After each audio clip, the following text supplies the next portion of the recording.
So if we could try and avoid that, that'd be helpful. Instead of like, if somebody makes a point, you don't need to make the same point. Only put your hand up to speak if you want to make a different point. Okay, we're now streaming live on YouTube. Okay.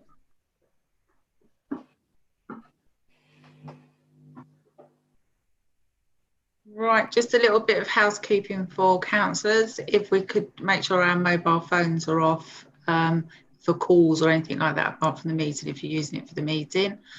If you could indicate electronically with your hand if you wish to speak, and if you could try and only speak one time on a topic that we're on, that would be helpful because we've got a lot of business to get through. Okay, so we'll start the meeting. This is the full council meeting of Bletchley and Fenny Stratford Town Council. Welcome to all councillors and residents listening on YouTube and via our Facebook. First of all, I'd like to welcome the new members we have on the council. I hope you enjoy your time with us, and if you have any questions, just indicate and we will try and help you. Okay, so first of all, we'll start with members' apologies for absence. Yes, Chairman, I've got apologies for absence from councillors MacDonald and Rohim only. Okay, item 2 is members' declarations of interest on matters on the agenda. Does anybody have any interests on the agenda this evening? Councillor Haynes. Ron Haynes. You need to unmute, Ron. Right, can you hear me now? Yes, I can hear you now. Oh, all good. Yeah. On the co-op, I know Mo because he comes to some of our meetings, and also I'm a member of the Leon Residents Association. Okay, that's item 12. Thank you. Okay, does any other members have anything to declare? Not seeing any indications, so we will move on. We now go to item 3, which is the minutes from the previous meeting of full council on the 27th of October. We'll go through that. We've got page 1, page 2, page 3, page 4, and finally page 5. Okay, has any councillors got any problems or questions on the minutes from our previous full council meeting? I'm taking that as no. So I'll be signing those as a true record of our meeting. We're now moving on to item 4, which is the minutes from our HR committee on the 3rd of November. Okay, we don't approve these minutes, they're done by the committee. The minutes are there for you to look at if you've got any questions. I mean, there are 2 recommendations. So we have one recommendation that I think we will have to defer to confidential session as it's about confidential matters. So if everyone's happy with that, we will deal with that in part 2. Anybody got any questions on that? Is everybody happy for that to be dealt with in part 2? I'm assuming yes. Okay, the other recommendation was to resolve the Albert Street toilets, to give consideration on whether these toilets should be closed or open. Does anybody have any comments on those toilets, open or closed? I would speak if I may. Yes, go ahead. Go ahead, and then we'll do Councillor Haynes. Well, just to remind councillors that government advises that public conveniences should be kept open during the present restrictions, and the toilets are in regular use at the moment. We had to close the toilets for 2 days last week in order to do some necessary plumbing work, and we had quite a lot of complaints from members of the public whilst the toilets were closed. So I think it would be unpopular with the community if the toilets were closed. I've discussed with all the staff team whether they feel comfortable working in the toilets, and we're happy with our risk assessments and the arrangements we've made, and no members of staff have expressed any concerns about continuing with their duties. So is everybody happy that those toilets remain open? Councillor Haynes, do you wish to speak? Can you hear me? Yeah. Hello. Yeah, we can hear you, Ron. Yeah. I was just going to say, I feel we should keep them open. As it's under government guidelines as well, and you guys are happy. I feel we should keep them open anyway, as they're well used. That's all I was going to say. Sound's gone again. We can hear you a little bit. I don't know how to change the sound. This is what I had before.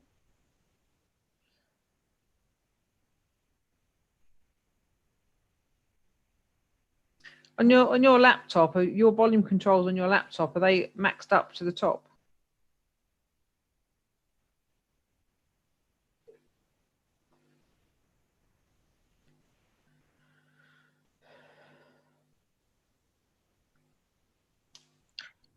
I'm not sure what to suggest, Chair, unless you try leaving and rejoining. We've got other people on this call who are more adept technically than I am. I don't know if anyone else has got any suggestions.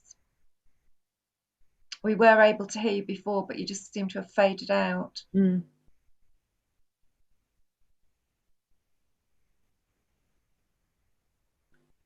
Yeah, Councillor Porter's suggesting rejoining. There you go, she's doing it anyway. Mm.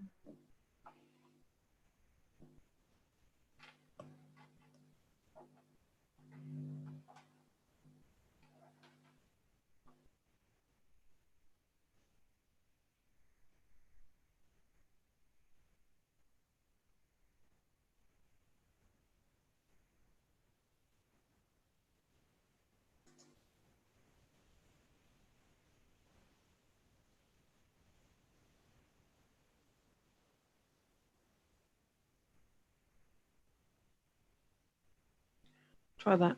Can you try talking? Is it working now? No. We can just about hear you a little. Very tiny, faint audio signal. I can switch over to my iPad. Oh, we can hear you better now. Yeah, well, it's not Yeah. showing that you can hear me. That's what's worrying, and I want people to be able to hear me. Okay. All the microphones are turned up. You said it was something to do with the That's it. interface. That's it. We can hear you perfectly well now. I don't know then. I have no idea. Shall we continue for another few minutes and see how we get on? Okay, so the toilet, the recommendation is for them to remain open during COVID-19. So that's the recommendation. Does anybody have an opposing opinion to that? Chair, I think Councillor Kelly Wilson wants to speak. I think also we just need to correct the recommendation from the HR committee was to consider closing them, but the officer recommendation is to keep them open. Right, got that. Okay, Councillor Kelly Wilson. I was just going to say, Chair, I think that given the change in the announcement yesterday from the government, I think that we would have to be reopening the toilets anyway next week. I think that we have seen a very different lockdown this time, and I think that a lot more has been open.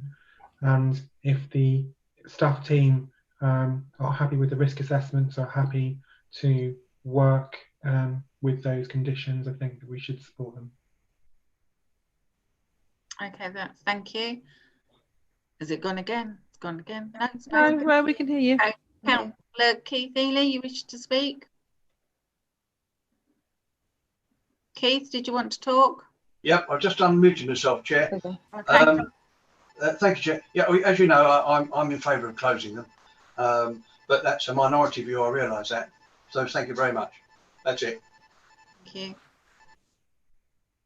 Okay, does anybody else have an opinion or wish to speak?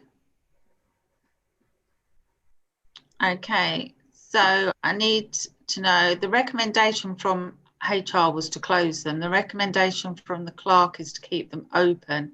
So I need to put forward the recommendation, which was to close them, to see if that falls or fails, because that's what the recommendation from HR was. So all those in favour of closing the Albert Street toilets due to COVID-19? Okay, electronic hands. Okay, I have one. Okay. Anyone abstaining? Against?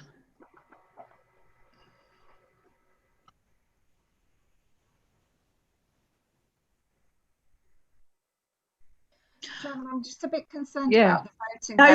Nobody voted. It wasn't clear. I think Councillor Ely voted against when he wanted to vote in favour, and Let's do it I might again. have got that wrong. And Yeah. also, I can't see Councillor O'Rourke at the moment, so I can't see. Yeah.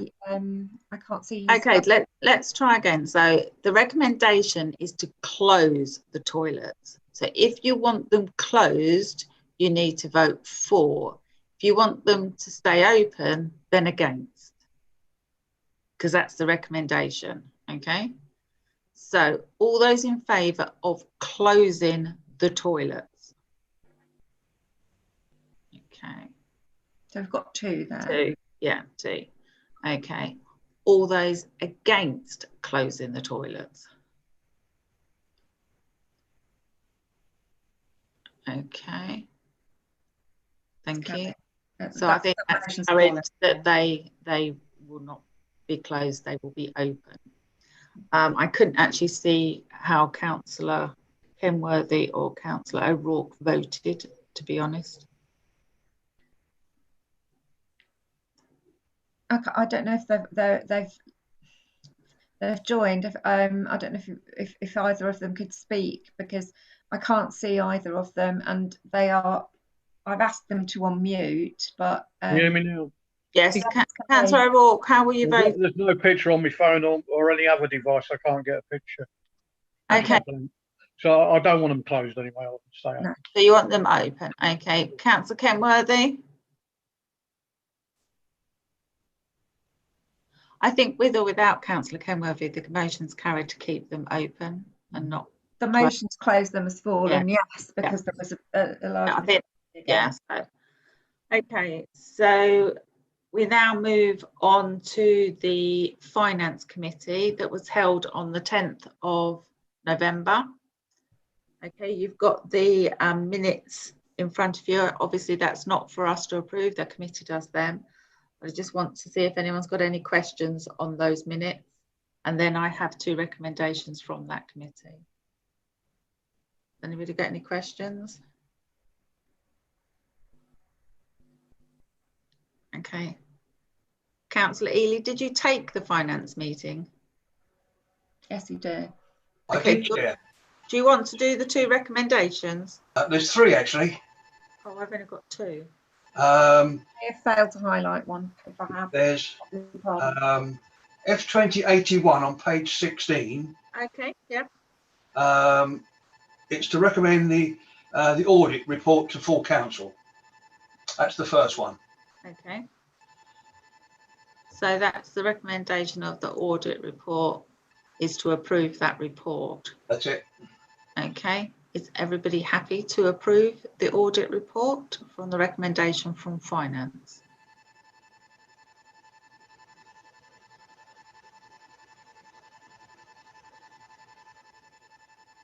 Okay. Anybody against? Anybody abstaining?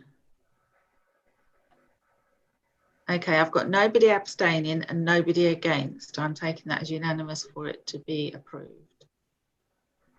Okay, the second recommendation, Chair, is the next item, which is F2082, also on page 16, which is to approve the internal audit.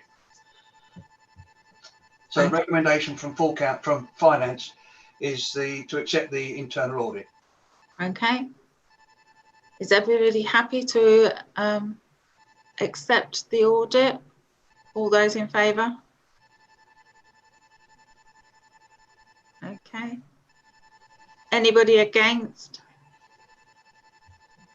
Anybody abstaining? Now, Councillor Kenworthy and Councillor O'Rourke, I can't see how you're voting, so I'm assuming that you're voting for it. Yeah, vote for it. Yeah, okay. I think that was carried by the amount that we had for it anyway. Okay, then Councillor E and recommendation 3. The third one is F2087 on page 17, and that's for the resolve recommend to the first draft of the budget be presented to this meeting of the council. Yeah, Councillor Ely, that's on the agenda in its own right, so the recommendation will be considered at that time when we get to that item, which is on the agenda in its own right. That's what I see. That's all right then. Right. Thank you, Chair. Okay. Thank you then, Councillor Ely. We'll now move on to public speaking. And I understand we have one member of the public that wishes to speak. We do have a member of the public who's representing herself and I think Leon Residents Association. Yeah. Okay. Shall I start? Yes, go ahead, Janice. Thank you. Good evening, everybody. My name is Janice and I'm a resident of Bletchley and Secretary of the Leon Residents Association. Following my email of the 19th of October concerning mental health provision, it's obvious the need for mental health support will only increase in the coming months and years. The pandemic has put a huge strain on everyone, causing anxiety and worry. Yet many of the coping mechanisms, such as socialising, swimming, attending groups, etc., have been limited or unavailable, leaving people without access to activities that may have helped their mental health. Anyone needing help can find access to GPs, and many services have been made more difficult, often having reduced capacity. The recent MK Connect edition, this one, you can see it, on the back page, there's an ad for IAPT, which is improving access to psychological therapies. And it says, feeling low, anxious or on edge, we can help. Well, good luck with that, because I've spoken to people in Bletchley and have personal experience of feeling let down by the expectation of help and only to be told that if you're not suitable for cognitive behavioural therapy, there's an internet course with a 6-month waiting list, or you're given a list of phone numbers to contact a paid therapist, and that includes the charity Mind. They charge £40 per session. Now, my email asked to reinstate the funding for swimming as one simple solution, combining mind and body benefits. Counselling could be incorporated in a local wellness centre and could be inclusive for everyone in MK2, with peer support groups, art therapy, mindfulness, crafts, etc. There are endless possibilities what can be achieved, but the time is right now to make a strong case for funding to promote local provision in Bletchley, in partnership with MK Council, charities and other organisations.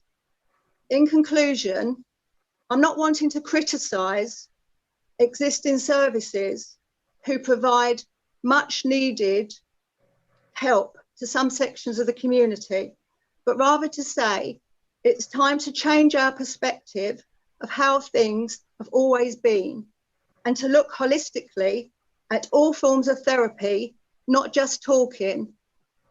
And that's all I've got to say at the moment. And I hope I didn't shout because I wasn't sure if you could hear me after what had happened before. Thank you. Lovely. Thank you, Janice. And Thank thank you. you for taking the time to come along and raise this point with us. We do appreciate it. And I think it gives the council something to think about when we're looking at budgets and money being spent. So thank you. The Can I- part about the swimming, Yeah. I believe is on the agenda on item 12. So we'll see from there. Can I stay to listen to that? Can I stay in the meeting to If you listen? want to, Yeah. you can stay, yeah. Okay. Thank you. Thank you. Okay, You can do it either way. You can either stay in the meeting, which is fine, or if you prefer to watch it on YouTube, if it's easier, you can leave the meeting and continue watching on our YouTube. It's entirely up to you. Okay, thank you then, Janice. That's great. Okay, so we're moving on now to item 6, which is the co-option. Now, I've been to bed since we last did this. I've forgotten exactly what the protocol is, Delia. Could you just run through the protocol? Do we do this in open session? If so, Yes. I'll continue. Yes, you do it in open session, but the co-option papers are restricted because they contain confidential details about the individuals who've put Okay. themselves forward. So you continue in open session, and the co-option is by a resolution of council. So if you wish to co-opt one or both of the candidates, you need to put forward a resolution and have a vote on it. Okay, and this is for the Fenny Stratford ward. We have There's Fenny Stratford and Granby wards are both vacant at the moment. Okay, so this co-option is for those 2 wards. Okay, so we have Aisha, and also we have Mohammed. Is that correct? Yes. Okay, so Aisha, would you like to start first? If you could maybe tell us a little bit about yourself and why you want to become a councillor, and also which ward you would prefer to be. So my name's Aisha. I've been born and brought up in Bletchley, so I am a Bletchley girl. I went to school here.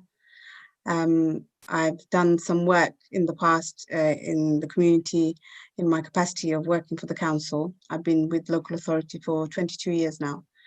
So I know Bletchley very well. Is where my heart is, and it's on the doorstep for me. And I know, you know, I know the people in the area, from the younger generation to the older generation to the youth. Everybody knows me and I know everybody. So Bletchley is a place where I grew up, and, you know, I've seen so many things happen here, and I've seen so much more things yet to come. And I'd want to be part of that change. And, you know, living here and experiencing those people and getting to know, I went to school here, you know, I had my kids here. I've got a grandson. I've seen a lot of things happen, and I want to see a lot of things change as well. So I want to start here in the heart of my community where I belong. And you can only make things happen if you know the area well, and if you know the people you're living with and you're associating yourself with. That's when you know you can build those bridges, whether it's with people against you or people with you. You can build that together. And I've worked with Ron. I know Councillor Richard Graham. I've met him on different events. I know Mo as well. I know him really well. And I'm happy that it's Mo and not someone else, because, you know, I know him personally as a person, and he's a great guy. And I think, you know, I've done some work with Ron. So it's just about having that network and having that, you know, that kind of relationship with people where you can work with people. And, you know, I would like to be in Bletchley because I've been brought up here. I know the people well, and I can make things happen. I'm not a person that will say no, and nothing's impossible for me. You know, anything anyone says it's not possible, I'll show you, I'll make it possible. That's my attitude. Okay, so just a quick question. Which ward would you prefer then, Fenny Stratford or Granby? Fenny Stratford is Bletchley, yeah, Fenny Stratford. Okay, thank you. Okay, Mo? Hello, everyone. Do you prefer to be called Mo? I just assume. Yes, you can call me Mo, yeah. I'm famous with Mo. Okay, if you'd like to tell us a little bit about yourself and why you want to be a councillor, and also which ward you would prefer, please. Okay. All right. Like you guys know, Aisha introduced me. My name is Mohammed Imran, and I moved to Bletchley in 2005. I got small business on Tavistock Street, and I've been working since then. I've got 4 kids. They all went to local schools. Some of them went to Lord Grey and Chepstow and all that. And I've been living here and I got involved in a lot of community things. And, you know, I tried before to get on to council, but I didn't succeed. But I'll be happy to work in any ward. I just want to work with the community and do things for people. And I work with a lot of young people, get them apprenticeship and get them, you know, moving on, especially young kids. So it'll be nice to work with some sort of community and, you know, do take myself forward from there. Okay, thank you. So you don't have a preference on the ward then, Mohammed, is that right? Aisha would prefer Bletchley, then I'll be happy to go to them. It's no problem at all. Okay, that's great. Okay, so I'm going to open it up, but I will do it by candidate. If anyone has any questions for Aisha, could you please indicate? Councillor Ely. Only one, Chair. What area do you live in, Aisha?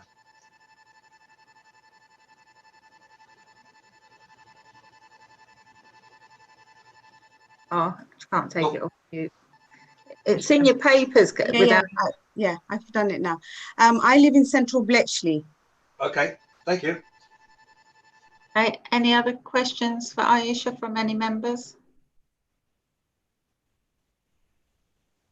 No. Kelly Wilson. Oh, Councillor Kelly Wilson. Firstly, I've just read your paper, Aisha. I am an adopter, but I am not I'm not reviewed by Milton Keynes Council. Our son is from another local authority, so I should just make that declaration. I just wanted to know if you are a member of a political party and intend to be a political candidate. If you're not going to be a political candidate, I don't need to know the name of the party. Am I a member of? No, I'm not. Thank you. Okay, any other questions?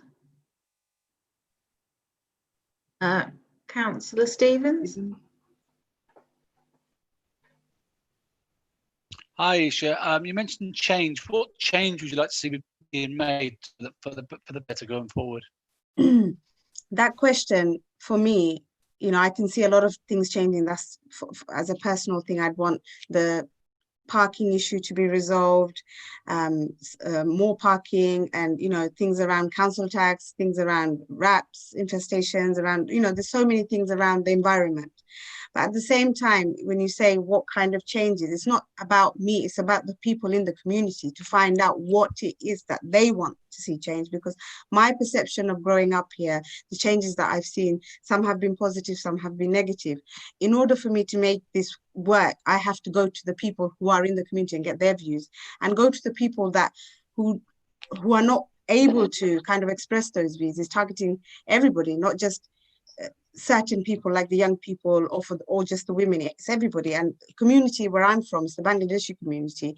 They don't normally come forward with certain things that they want to talk about, or they can't express their views very easily. There is a lot of gatekeepers in our community that is mainly men. You don't get the views of the women, you don't get the views of the younger generation. It's all about what the men think should happen. So that's one of the things, is targeting not just Bangladeshi women, but all women. And it's not just saying, this is what I want to see happen. I want to hear what people in the community, because that they live here, they know what affects them the most. So it'll be about the people who live in the communities to bring that forward and to help make those changes. That's a great response. Thank you. Anything further, Councillor Stevens? No? Okay, anybody else got any questions? Okay, thank you, Aisha. So Mo, I'll open that up to you. Has any councillors got any questions for Mo?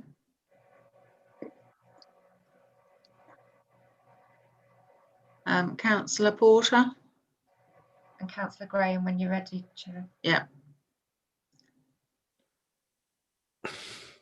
Can you hear me? Yep. Yes. Yeah, cool. I just wanted to mirror Ethan's question, really. Mo, are you representing or part of any political party, or is that part of your, or is that a part of your application for co-option? No, I do work with the political party, but this is just want to work for the community and independent. I do not want to through the party. Okay, which party would that be? Is that okay to ask? I'll work with the Conservative Party, yeah. Okay. Okay. But on the council, you want to be independent? Just Yes, I do. I want to be independent, yes. okay, thank you. Any other questions? Councillor Graham, you wanted to ask a question? How you doing? If you do get co-opted onto the Granby ward, how would you engage with the community over there? As you know, we haven't really had anybody really represent that area in its whole entirety. How would you move forward with that area? I mean, at the minute is a corona, so it's hard to meet and greet, and the best way to do is a social media or a social network. But yes, I will obviously visit the area and meet people, and I do know a few people in the area, so I will contact with the people, and obviously I'll leave my detail, and people will contact me, and I will try my best to help to be allowed. Okay. Is that enough, Councillor Graham? Yeah. Thank you. Councillor Hume, did you want to speak? I think Councillor Kelly Wilson's hand was up before me, so I don't know if he wants to go first. That's fine, you can go ahead.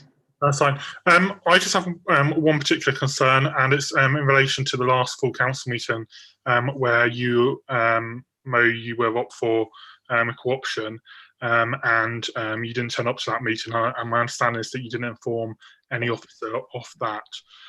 One of the things about being a councillor is actually turning up to meetings. And there are times when you genuinely can't do it, but it's really important that you actually inform the clerk of that.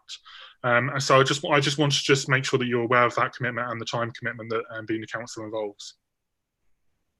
Thank you very much. Yes, I am aware of it, and that was a bit of confusing. Because the meeting before was being cancelled, and this one I had a meeting with some other situation for my business, so that's why I couldn't attend. But I apologize for that, and I do know you need a time, and I mean I don't do much in the evening, so I'm always free for meeting, and I try to give my best time to my community. Any other questions, Councillor Hume? No, just one more question, and it's just on that political party point. Are you standing for any political party in any election at the moment? Obviously, there's no election going on at the moment, but in future, yes, I have got plan to do it. But in this time, I want independent, and I want to be independent councillor in the Bletchley and Fenny Town Council. So just follow-up question. So you're not standing for election in May 2021? I am planning for that, yeah. Okay. Yeah, for the Central Council, yes, I am, yeah. For Milton Keynes Council. Okay, thank you, Councillor. Councillor Kelly Wilson, did you have anything you wanted to ask? You're still on mute. Sorry, Chair, I wanted to raise the point about the last meeting, and I think Councillor Hume's done so. Okay, thank you. Any further questions for Mo at this time? Not at the moment. So if anybody else got a question, I'll be happy to answer that. Anybody else? Take that. Oh,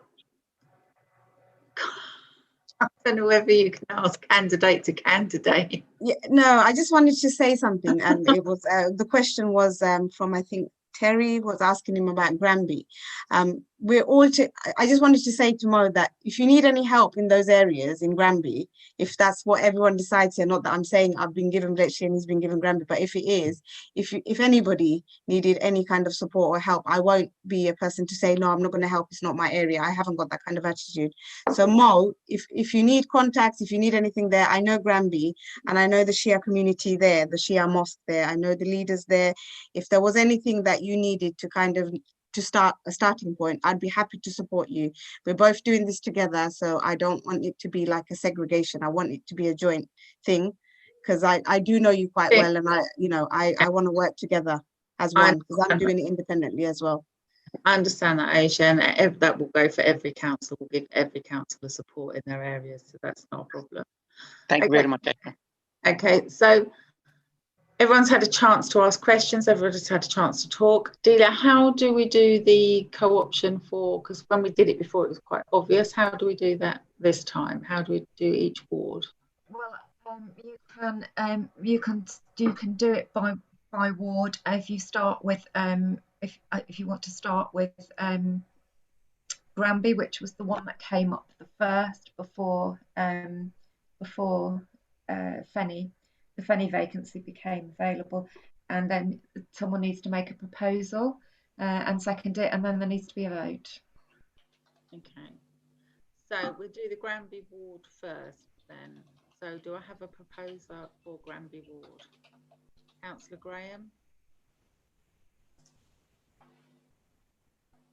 Yeah, I'd like to propose Mo for Granby ward.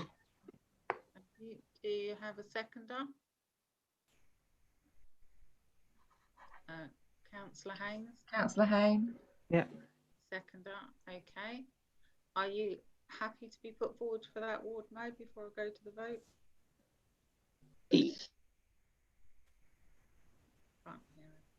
Can you hear me? Yeah, I'm happy for that. Yeah. Okay. So all those in favour of Mo for the Granby ward?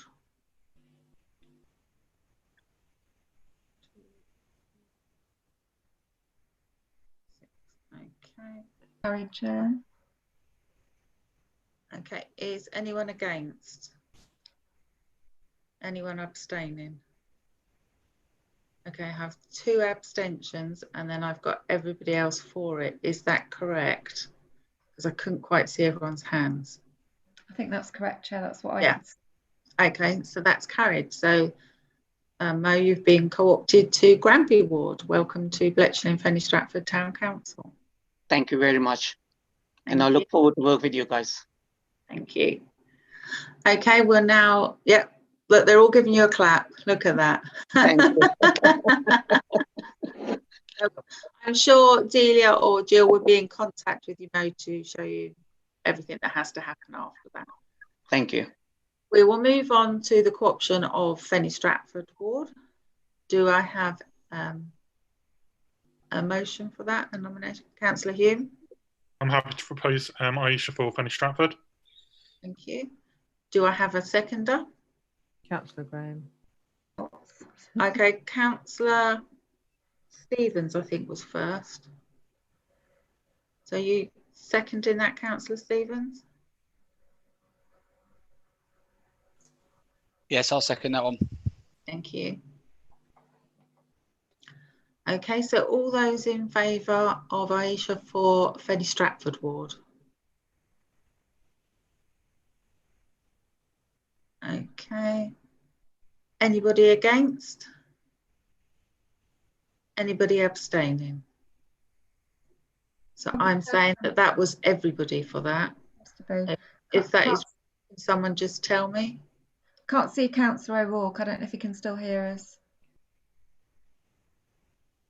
Yeah, I'm all for it. Yeah, both of them. So that's carried. Okay, so welcome to Bletchley and Fenny Stratford Town Council as our councillor for Fenny Stratford. Thank you. Welcome. So Delia or Jill will be in contact with you to explain where you go and all the forms you have to fill in. Am I correct that they can stay to the meeting but they can't vote because they're not actually? Yes, that's right. Yeah. Because we're doing this remotely, it's difficult to do the declaration of acceptance of office. So we'll do that between now and the next meeting. So both councillors are very welcome to stay, but at the moment they won't be able to vote or participate in confidential items until they've signed the code of conduct and the declaration of acceptance of office. Signed. Okay, that's lovely. Well, thank you very much and welcome to the council. Thank you very much. Okay. Thank you. Right, we shall move on to item 7, which is the election of members to the Finance Committee. Now we've had no one put forward for this. How many positions on the finance do we have, Delia? Well, we did say that there were 9 spaces, and we've got 8. We've got 8 members at the moment. There's 1. So we have got 1. We're definitely looking for 1. Okay. Is anybody interested in becoming a member of the Finance Marie was straight in there. Weren't you, Marie? Okay, is anybody else? Okay, so Marie wishes to go forward. Can we just vote that Marie is on the Finance Committee? All those in favour? Okay, I have that as everybody. So Marie is now on the Finance Committee. Welcome to Finance, Marie. Okay, so we now move on to item 8. We have to be careful with these because these are planning applications. So the first one is 32 Bocara Grove, which is a first floor extension. Do we want to make a comment? Do we want to make any against, or it's no comment or support? As nobody's indicating, I'll be saying that that's no comment. Okay, moving on to the next one is the land to the north of the former Bletchley Brickworks. Okay. Councillor Hume's indicating, Chairman. Councillor Hume.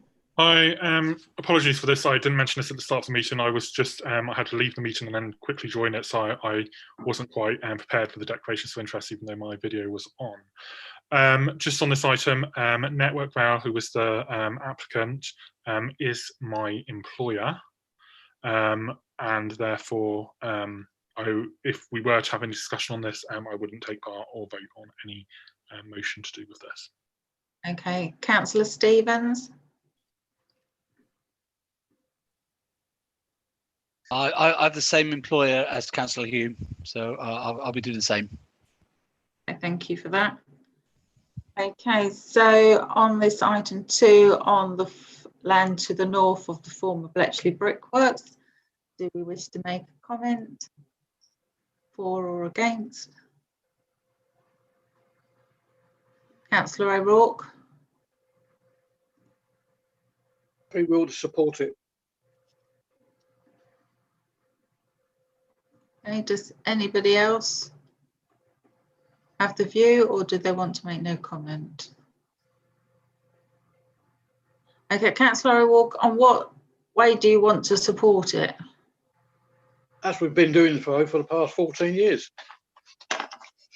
So you want to put in that the Town Council fully support this application?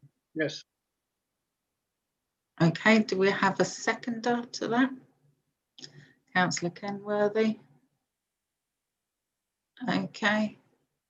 So Delia, can we do that? Just put in a letter of support with no substance? I'm not sure I completely understand the grounds, because it's a new application.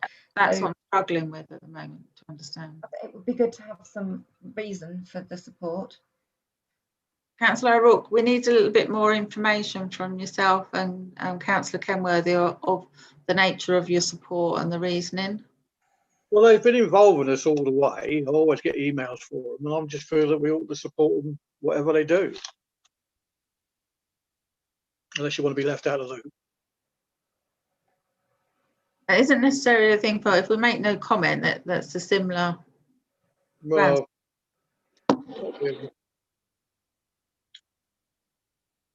the clerk needs guidance on what we want to put in this support. I think I need something more than the fact that they've kept us in the loop.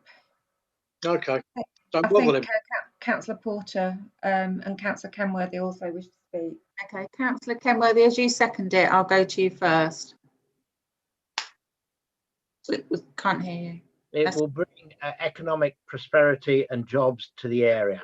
So anything that improves the infrastructure and make sure that things like with sound for flooding is benefiting this council and this community. Thank you. Sam, thank you. Councillor Porter. Sorry, I just heard it was a new application, but isn't that a conditional discharge? These are discharge conditions, yeah.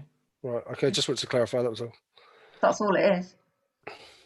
Okay. So, Councillor O'Rourke, are you still wishing to put forward your motion? If you don't think it's feasible, don't do it. But I just thought it'd be a good move. Well, Councillor Kenworthy's put in some detail.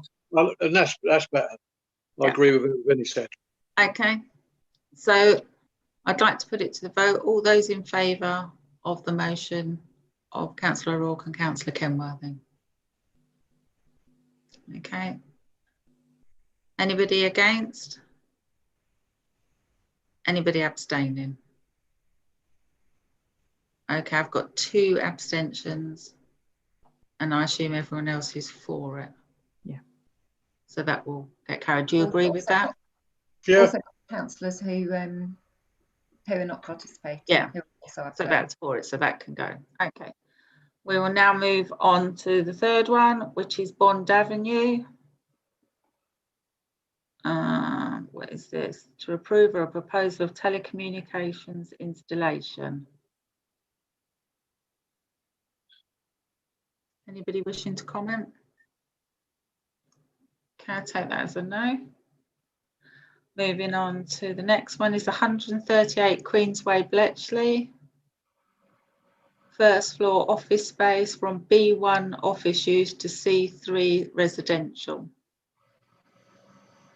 Councillor Hume. Councillor Hume, you're on mute. I think we both tried to unmute myself at the same time, the host and I did. I ended up back on mute. Sorry, my link's just gone for the page, so apologies. My understanding this is a change of use rather than a planning application. Am I correct? So I've just lost a piece of paper, and therefore matters such as parking can't be considered. However, I'm a bit nervous, and I would still want to make comment. There's no details in there about the parking for the residential use, and that is to me concerning that that's not necessarily available. So I don't know whether we want to make comments. It's possible to still make comments and raise that as an issue of the planning department, although they wouldn't necessarily take that into consideration as it's not it's a change of use rather than a planning application. For regards to a change of use, the only parking implications would be if it was a further burden. And actually, it's often accepted that from an office to a flat, it's not a further burden. That's why the application form doesn't ask for it. So. Okay. Has anybody else got any comments? So, Councillor Hume, did you want us to put forward that or not? I think, thank you, Jill, for that clarification. On that basis, no, I would leave it. So, unless anyone else wanted to do this, so. Okay, thank you. So, there's no comment going. Oh, Councillor Kelly Wilson. Totally understand the officer's point there, but what I think that we do have lots of empty office space in central Bletchley, and if everyone does this, then actually does create a burden on the town centre. So I do think it is worth putting in something, even if only for an informative basis, that we would ask the planning department to consider that many of these offices which are now empty, the cumulative impact of development of change of use. Okay, so do you want, Councillor Kelly Wilson, do you and Councillor Hume want to put forward that comment of that parking does need to be done as a consideration for the empty office spaces being converted into residential? Are you happy for the clerk just to write to them with that comment rather than an objection? Yeah? Is that okay? Is that all right, Delia, to do it that way? Absolutely. I couldn't hear a word you said then, sorry. Yes, no, that's absolutely fine. I'm happy to do it like that. Okay, thank you. Okay, we're now moving on to, I don't know how you pronounce this. New to me is 12 Tahiti Row. Tahiti. This is a single-story rear garden room, single-story extension. Any comments? Nope. Then we move on to the Bletchley Rugby and Football Club, Manor Fields. A certificate of lawfulness for installation of solar panels. Councillor Hume.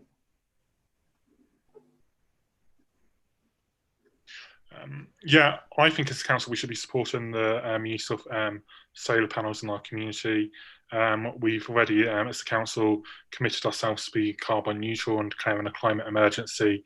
Any source of renewable energy is a positive, and therefore I think we should be supporting it on that basis. Okay. Does anybody else have any comments? Okay. Are you happy for us to send in a support of this based on our carbon neutral policy? Is that all right to do that, Delia? Yes, please. Or do you need us to formally agree it? I think you need to Okay, so can I have a seconder for that proposal, councillors? Councillor Bedford, I'll take you as the seconder. Do you wish to speak, Councillor Bedford, on being a seconder? Sorry, it wouldn't let me unmute myself. Yeah, no, I agree with Ed and I second his proposal. Thank you. Okay, so we'll move to the vote. All those in favour of supporting this application? Okay, I believe that's everybody which would carry it, but Councillor Ely's not in the room to vote, but that was carried because there was enough people voting. Okay, moving on to 134 Queensway. Proposal for a first floor flat change of use of a ground floor from a shop to a nail bar. Anybody got any comments? Marie? Do we really need another nail bar? That's what my comment is. There is that, got to have a planning reason. Is there not, do you not have, like, in your thing, a limit of how many of the same thing can I have in Bletchley? No? I think maybe we should, because it's already full of certain shops and we don't want it to be full of nail bars too.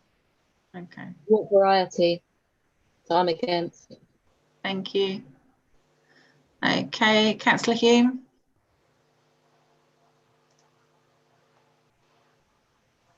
I think similar comments to the previous one on Queensway. Again, there's no details about parking and the cumulative impact.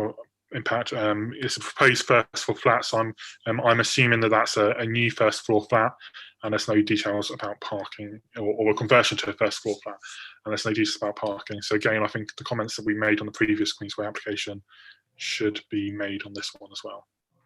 Okay. Are you happy just to make those comments, or do you want a formal vote on it, Delia? Well, if everyone's in favour, that's fine. Just as long as you're satisfied that everyone's. Okay, we'll do it properly. Is anyone going to second Councillor Hume? Councillor Kelly Wilson. Okay, all those in favour?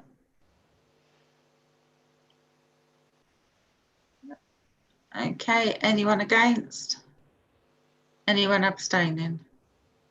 Oh, 2 abstentions and everybody for it. Okay, that's carried.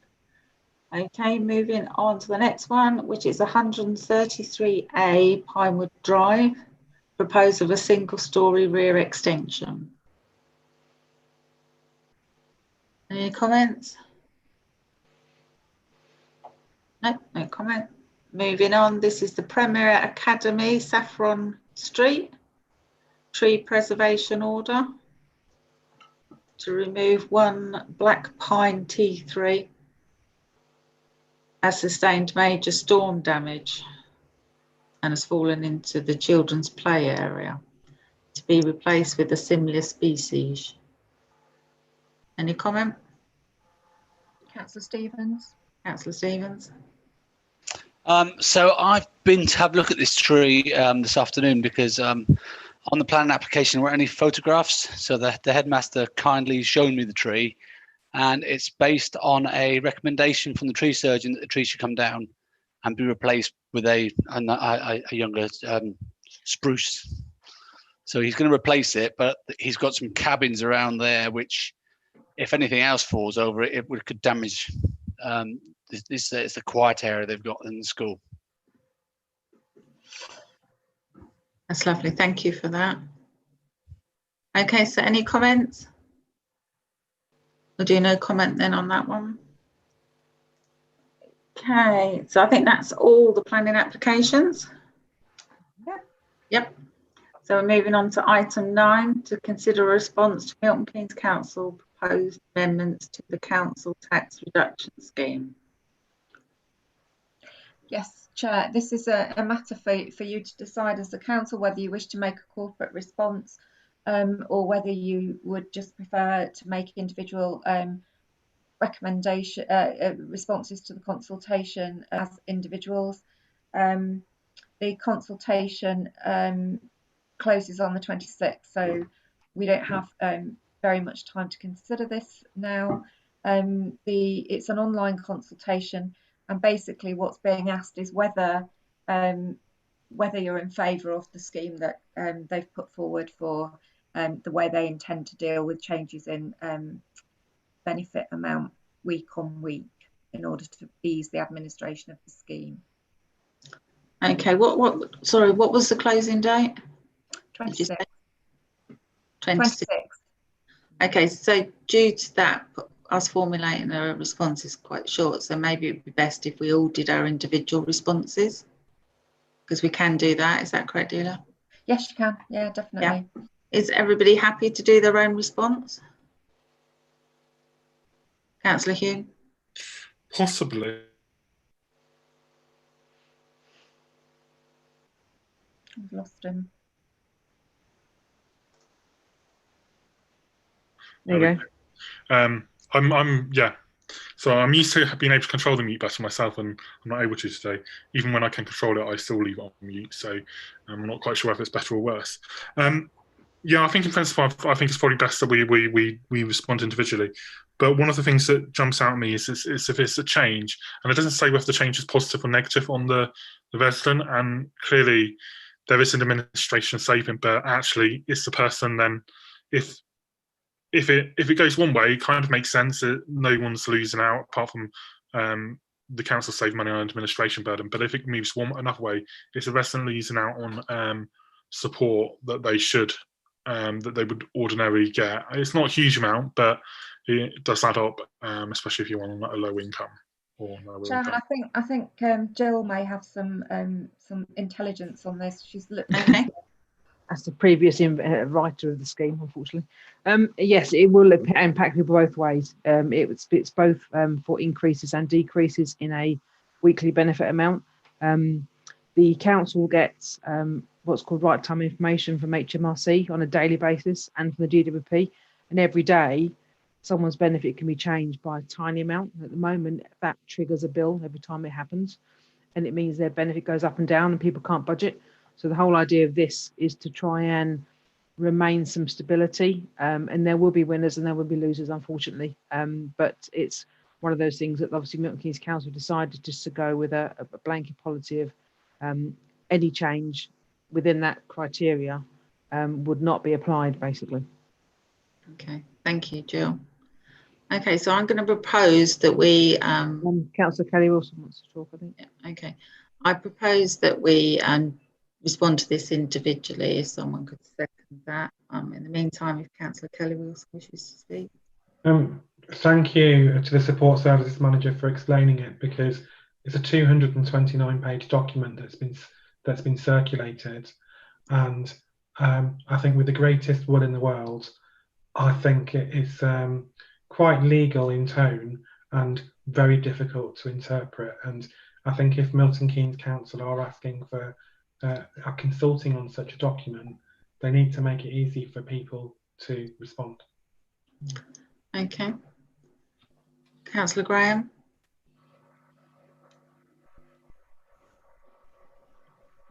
I second your proposal. Okay, thank you.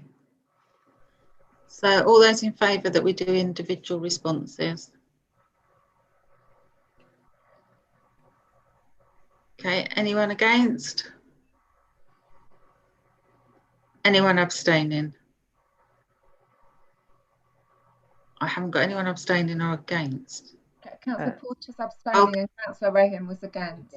Okay, it's really difficult to see hands. That's why I wanted the electronic ones being used. Really difficult. Okay, so that's still carried. Okay, we'll move on now to item 10, which is to consider the recommendations from the Gateway Task and Finish Group. Yes, the members of the working group will be able to speak for themselves, but the proposals that I believe were put forward by the group are actually on the agenda itself, and the design of the sign that they have chosen is included in the pack on. Okay, one thing on this, the meeting, not everyone who wanted to attend could attend because they had it during the day, which is one thing. And I thought that more time and intelligence would have been gathered to make a decision on the signs, and maybe a little bit of what residents think. I believe they've had one meeting and came back with this. That's just my point of view. I wasn't at the meeting, Chair, but I know that some of the people who were at the meeting are present in the meeting. They could speak for the group, I'm sure. Okay, so I'll throw that open for a member of that group to clarify what was decided, and because we've got quite a lot of time on this, haven't we? Yes. Why we're not consulting our residents. Councillor Stevens is offering to speak, and Councillor Porter. Okay, we'll start with Councillor Stevens. So we had Will attend on behalf of the officers, and we looked at all the proposals they gave us, and we thought, you know, to welcome into each part of the town, Bletchley, Fenny Stratford and Newton Lees, to have their own flavour as such. The best way we came up was with the Bletchley, the logo, which is the council. So we've got that in there, which looks nice and bright. We've got the town, and we've got the strap line on the bottom. We thought that would be and the change of colour and design would be more quite in keeping to all the gateway signs coming into the town, or the towns. It was the purple design, wasn't it? Yes, it was a purple design. Yeah. I did gauge some of the residents in my ward, and we didn't really have any objection, apart from they like the strap lines at the bottom, really. You know, the home of the code breakers makes them feel proud. Mm. Okay, was it Councillor Porter? I've lost you. I can't get to this. It's all right. There we go. It takes a little bit of time. Yeah, so I had some conversations with members of the public. And I think one of the things that was more prominent was the confusion about whether you were in Bletchley or Fenny Stratford. And that was more for them an issue of something that they needed to address, which was why I raised this, I don't know, over a year ago in the first place. So there have been some discussions, but I'd also like to mirror what Councillor Stevens has said, is that the design is quite a good design. I think people like that design. And the other thing as well, we've kind of sat on this for quite some time for various reasons, and it would be nice to actually have some sort of visual impact and you know, quite kind of get this one put to bed. I think is certainly my opinion, and some of the residents, especially the people in the business association. Okay, anyone else from that group wish to speak? Councillor Kelly Wilson.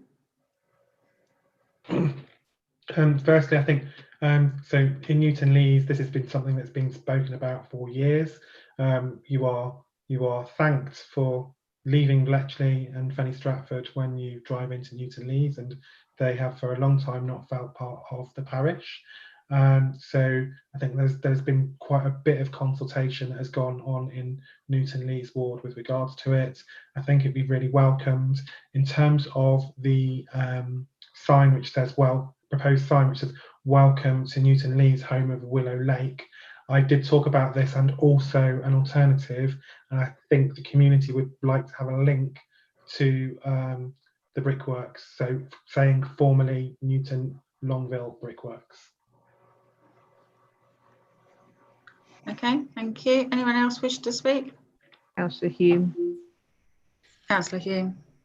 Yeah, I really like the design. I wasn't part of the working group. I really like the design. I think it comes across well. I think I like the suggestion of changing Newton Lee's one to the brickworks. I think that's very strong. I just wonder, individual councillors have clearly done some consultation. I just wonder, is the town council going to do any general consultation on this with residents? Yeah, I think that's probably my outstanding question, but I like the design, and I think the purple design is absolutely fantastic. Okay. If I could speak. Yeah, I was going to speak on. Okay. Oh no, I'll wait my turn. I think Councillor Ely wants to speak as well. Oh, okay, I'll go to Councillor Ely before I say anything. Go on, Councillor Ely. Thank you, Chair. I don't know if you remember how we got these signs many years ago, which was one of the very few agreements we've ever had with West Bletchley. And in fact, it was a joint exercise where the whole of the original Bletchley Urban District Council area would be covered by the same sign. And in fact, it's the sign that says Bletchley, home of the code breakers. And to think now that we are going to, or consider, deviating from that and making our own area totally different to West Bletchley, I think is utterly ridiculous. I don't know if any of you have seen these blue signs, but if you go, Bedford, in fact, is covered with them. And I think on a personal basis, they look awful. Out in a rural area, to see these blue signs, which are not clear in terms of the yellow and the blue, to see these signs stuck out in a rural area, it's absolutely dreadful. At least the green blends in to some extent.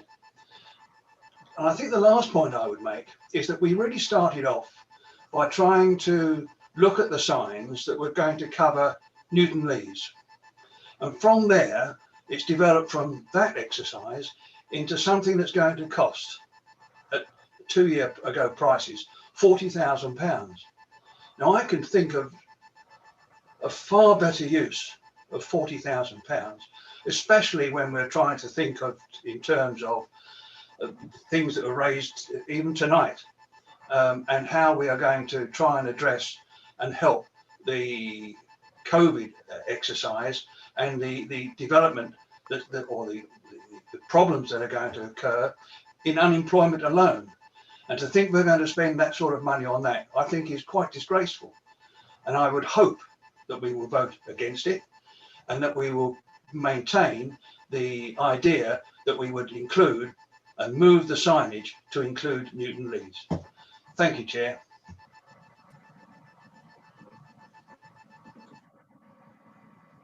Chairman, we've lost your sound again.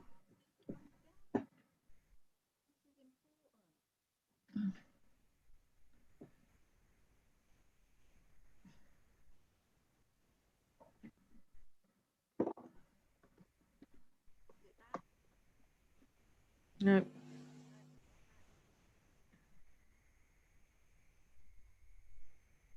Lost the sound again. No, maybe try leaving and starting again. Lasted longer this time.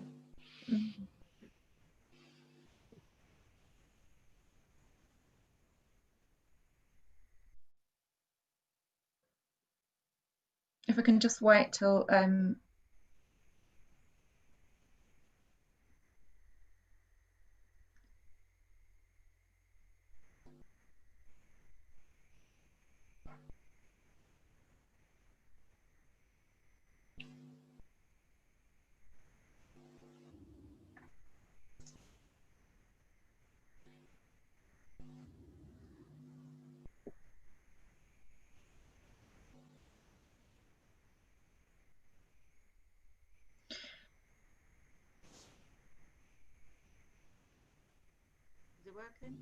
Yep. It's faint though. Faint, but Why? I don't know why it keeps going. It's this computer again. Okay, can you hear what I'm saying? Yes. Okay. My problem is that this money is, as Councillor Ely says, a lot of money, and this is something that has been talked about before.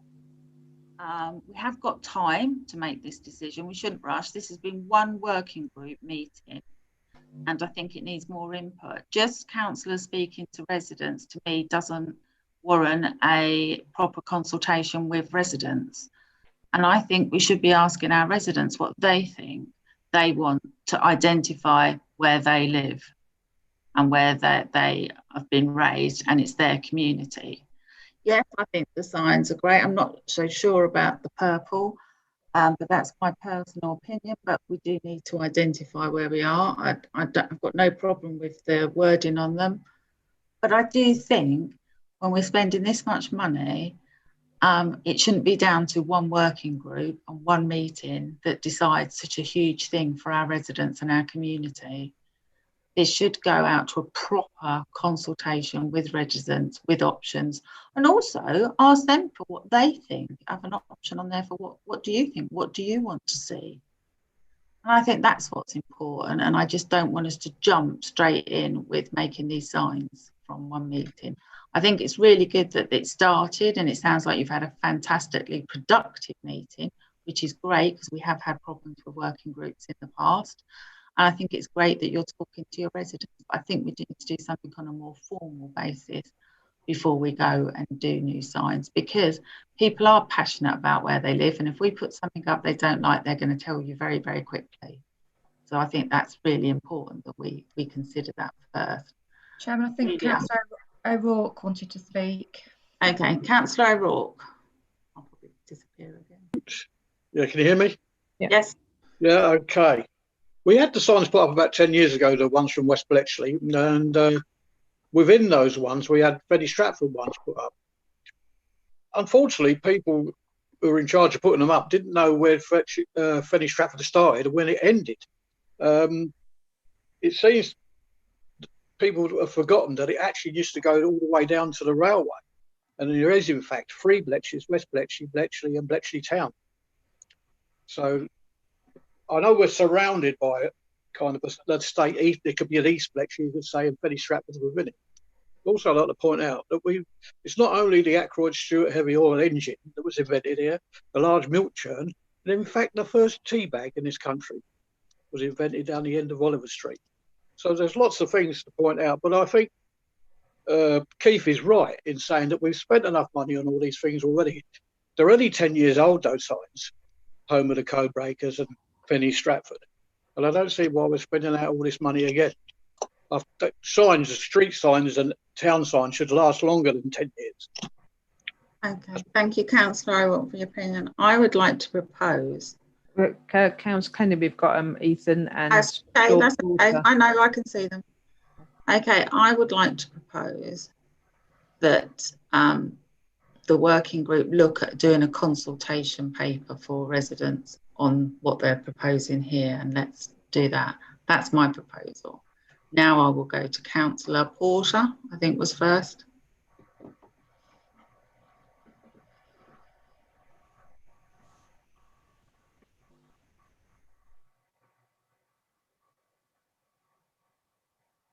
Can't hear you, Councillor Porter.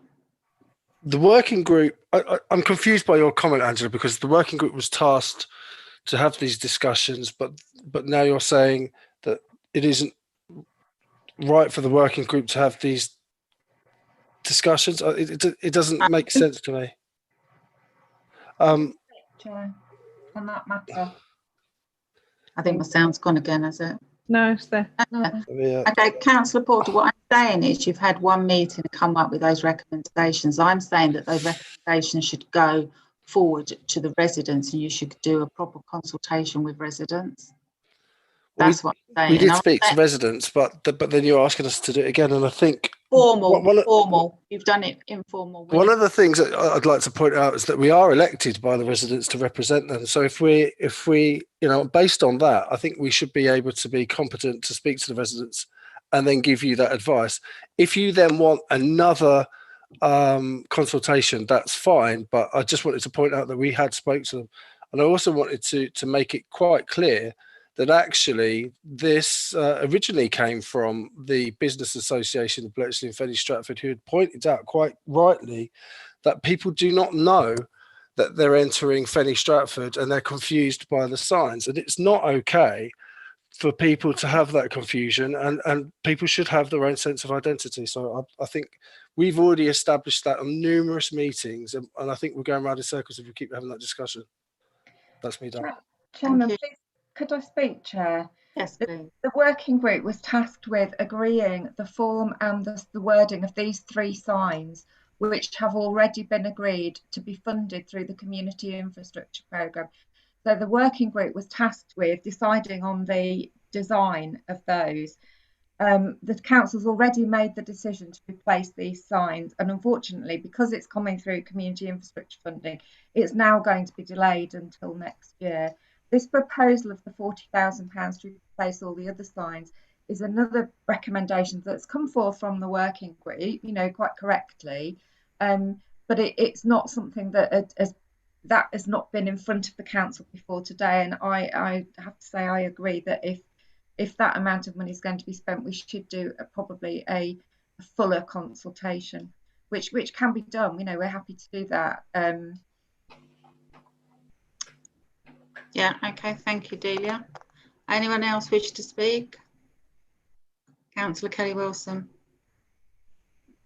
So just to remind everybody, I think I've consulted widely on this, and I think just before I became a councillor, I think we've got a response of over 250 residents in Newton Lees, and it's one of the things that the Newton Lees residents hate the most, because they feel, well, they are geographically separated from the rest of the parish, and we've had 5 years to put this right, and it's still not right. And so I do not want to be held back by you know, further consultation. I think there's been enough consultation, that there is a you know, the council has never moved forward with recognising Newton Lees, and that needs to be resolved immediately.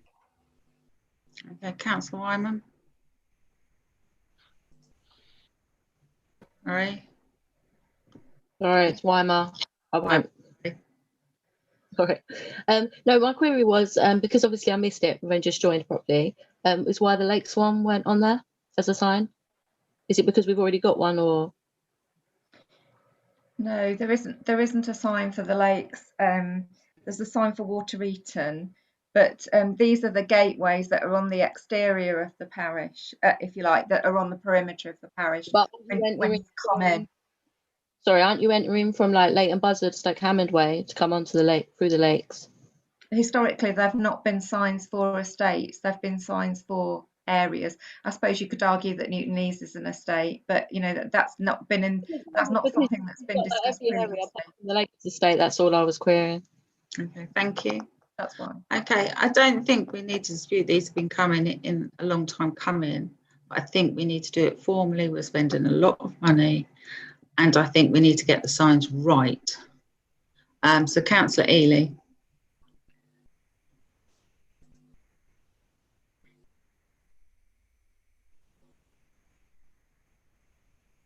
Oh, Chair, well, I'll make a proposal that we erect the signs to cover Newton Lees.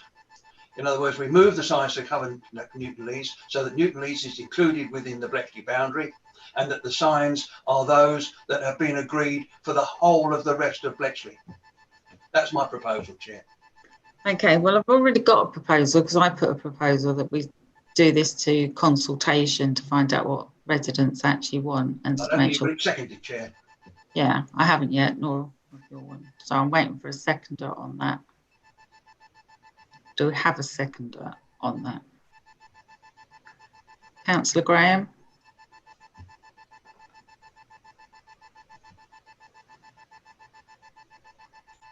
Yeah, I'm a bit torn. I'm a bit torn in respect to the two proposals, but I think that at some point in time we need to evolve and recognise all the areas.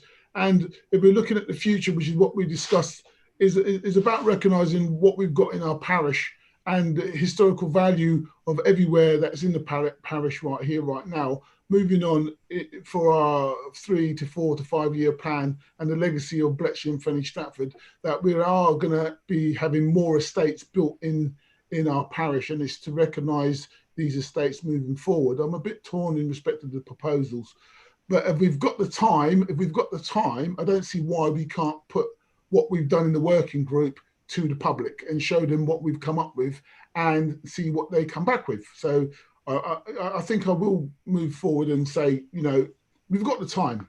So Angela's proposal, I think I'm going to second that as a proposal moving forward.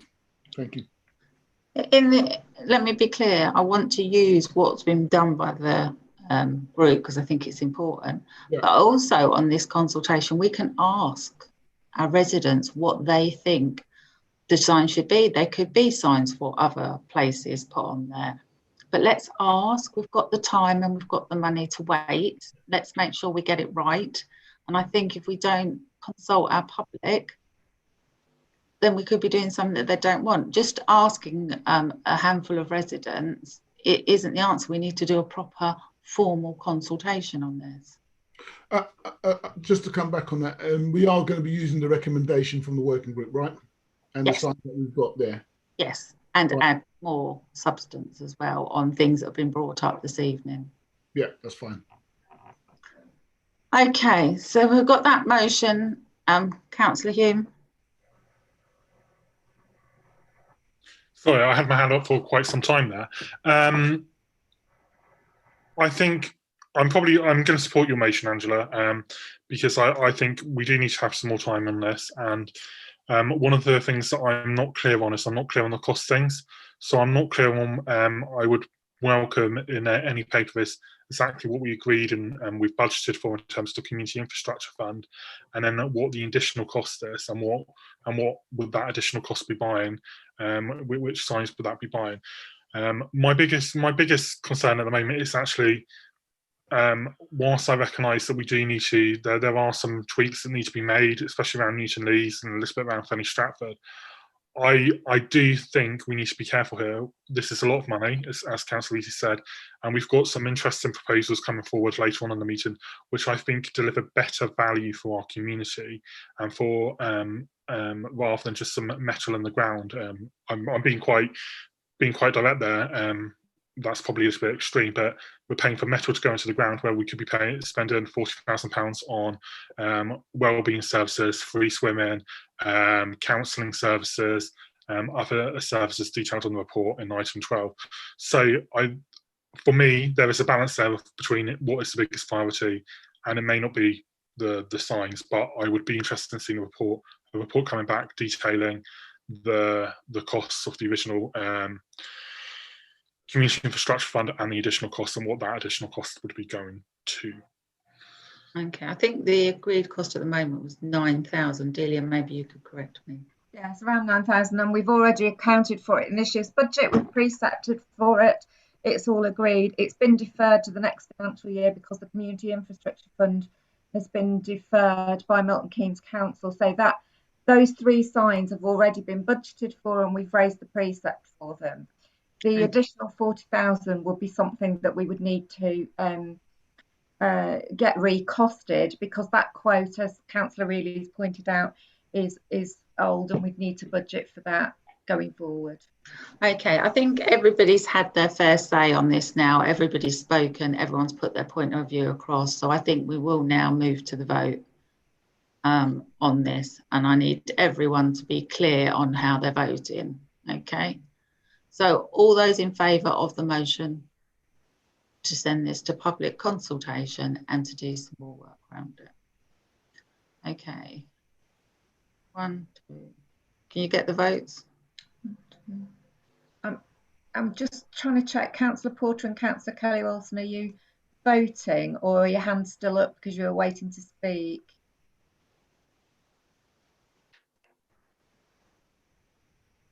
Okay, we're going to go to the vote. I could ask everyone to. Okay, all those in favour?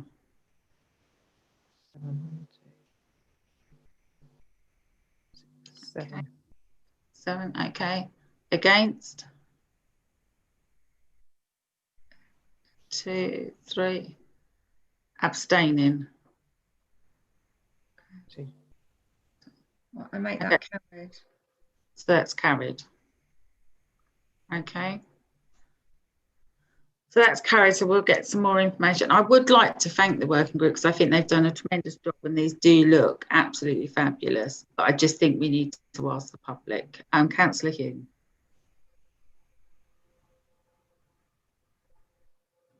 Can we change the settings on this meeting? Now, this is a bit of a point of order. Can we change these settings on this meeting so that councillors can mute and unmute themselves? Because I believe in the chat, a councillor stated they wanted to propose an amendment on that just before it went to vote, and therefore they didn't have the chance to unmute themselves or really be made visible to the chair. And I do think it's important that actually, if we do want to speak out, we can do that. As far as I'm aware, everyone can unmute at the moment. Yes, I've not been able to do that throughout the whole meeting. I believe the co-host has been muting and unmuting everyone. Okay. No, yeah. Okay, I've just changed it anyway so that. Okay. Thank you. I think I gave everyone the opportunity to speak. Some people spoke more than once as well.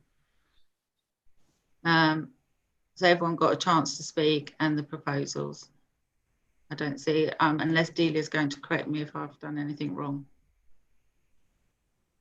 Well, I think, you know, the standing orders say that everyone has the opportunity to speak once, and lots of people have had the opportunity to speak lots of times on this debate. And I think it has got a bit unwieldy. I'm not quite sure what. Yeah, as chairman, I was saying we should move on because everyone had their time to speak more than once. More than once. Okay, so we'll move on to item 11. This is to note the progress for installation of the Christmas lights for 2020. Jill, I believe you're going to give us an update. Yeah, the report was written a week ago. It's just to give you an update of where we are with regards to working with Milton Keynes Council and their contractor. There was a programme of, in March of this year, there was a spreadsheet of an appraisal done of all the lighting columns in our area, and not one of ours was green. They were either red or amber, which led to a programme by Milton Keynes Council to replace the columns. I believe the programme was delayed because of COVID, and we're in a position where we've got the whole of Queensway up to Vicarage Road. Victoria Street, though, unfortunately, they've replaced the columns, but they haven't connected them, so they can't be used. Aylesbury Street, they have yet to replace them, but they assured me a couple of days ago that they'd replaced some of the units inside them so we could use some of them.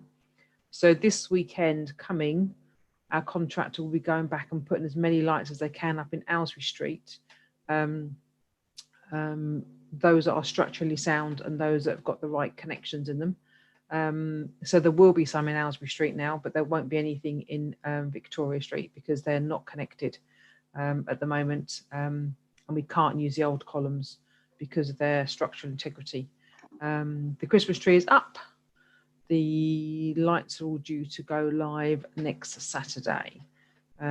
So unfortunately, is that the 28th? The 28th there. This has been a very long road, and when you've got 2 or 3 different contractors involved, because even though Ringway will install the lights, Western Power have to connect them, Milton Keynes Council have to direct them, and therefore we have and then with COVID locked in, you've got people being furloughed, the project got delayed, and that's the reason why we've got the issue with Aylesbury Street.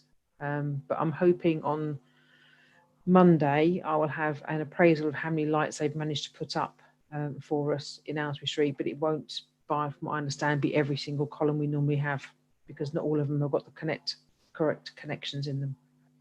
And obviously we haven't got the lights in the trees this year, as we know, because they are being pollarded in January next year. So I think we've got as many lights as we possibly could have got done in the timescale, working with what we've had to work with at the moment. Okay, thank you, Jill. Has anybody got any questions for Jill? Councillor O'Rourke.